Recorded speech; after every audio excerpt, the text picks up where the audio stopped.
Hello, what's up guys? Assalamu alaikum. It's me Fuad and welcome to my another vlog. আসুন বেলা খাইছেন বাত কিরা হওয়ার সংবাদ।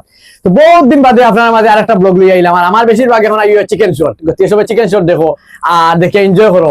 আজকে আইলাম ব্লগ ভিডিও বানানে। তো বিশেষ কারণ হইলো গিয়া আমরা সব সময় দুবাই বাগান যাই গিয়াতে ফিল্টার লই। কোনাগামও দুবাই বাগান আছে। তুমি কেউ অনেকে জানো না। জানো চাচা? তো এই বিষয়ে আলগা আপনারা আমার চাচা কিছু কইবা। বিষয়টা চাচা কাছে কইবা।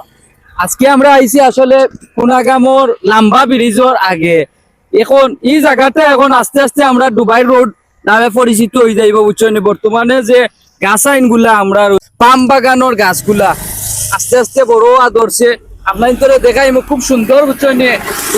রোডটাও নিরিবিলি রোডটাও নিরিবিলি আপনার ভিতরে গাছগুলা দেখাই সুন্দর গাছের খবর বুঝছেন। আঁকা লগে আসুন আদ আসুন আপনার আদৌ কিছু কইবা সামান্য কিছু কইবা।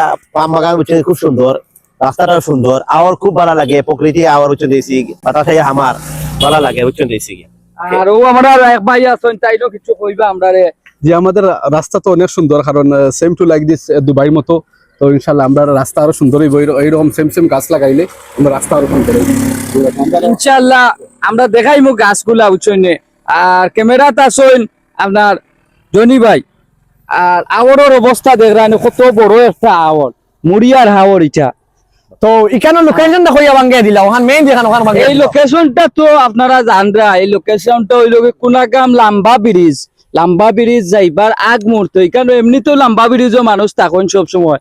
আর এটা হইল কি লাম্বা ব্রিজ যাইবার আগ মুহূর্ত দেখলানি পাম বাগান কত সুন্দর একটা রোড। দুবাই কিটা আস্তে আস্তে এগুলা বড় হয়ে গেলে দুবাইয়ের রোড ফেল করি লাইব। আর খুব সুন্দর লাগে।